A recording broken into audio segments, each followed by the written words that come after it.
Jason grew up in the kind of poverty most people only see in documentaries. His clothes were hand-me-downs, his shoes had holes, and his lunch was often just a piece of bread. In school, he was mocked by classmates for not having a phone, for the smell of his worn-out clothes, and for living in a trailer on the outskirts of town. "You'll never be anyone," they'd say, laughing as he walked by with his head down. But deep inside, Jason wasn't just another poor kid. He was a fighter. Every insult became fuel. Every laugh behind his back turned into silent motivation.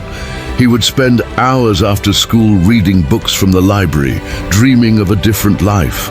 And while others saw a boy doomed to fail, Jason saw a future no one could imagine. At 17, he took a job cleaning offices at night.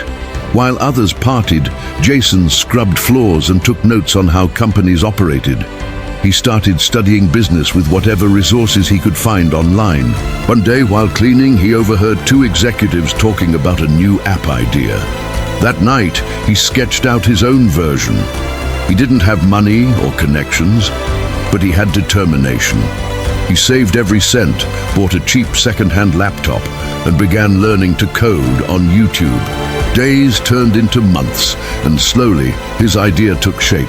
He launched a basic version of the app that helped small local businesses manage their inventory, something he noticed while working in low-end stores that struggled with organization. The first months were brutal. No downloads, no feedback, just silence. But Jason didn't quit. He personally visited shop owners, offering free trials, promising results. Slowly, word spread. His app began gaining traction in small towns.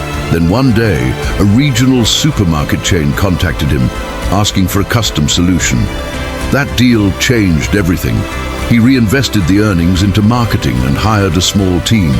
In 3 years, Jason's company went from an idea born during a janitor's night shift to a $1 million startup, helping thousands of businesses across the country.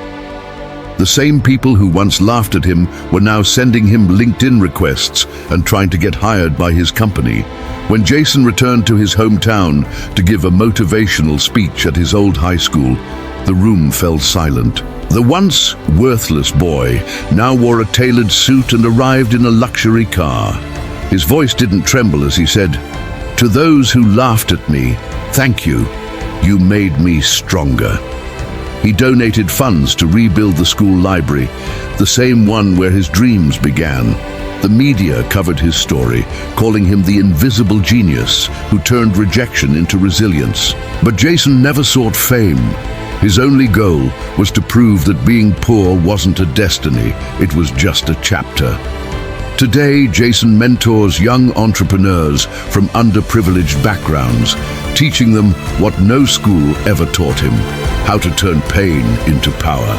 His life is proof that wealth doesn't start in your wallet, it starts in your mind. No matter how many times life knocks you down, you can rise. And for those out there being humiliated for not having enough, remember, your worth is not measured by your clothes, but by your courage. Jason's journey is a reminder that the world may doubt you, but you should never doubt yourself.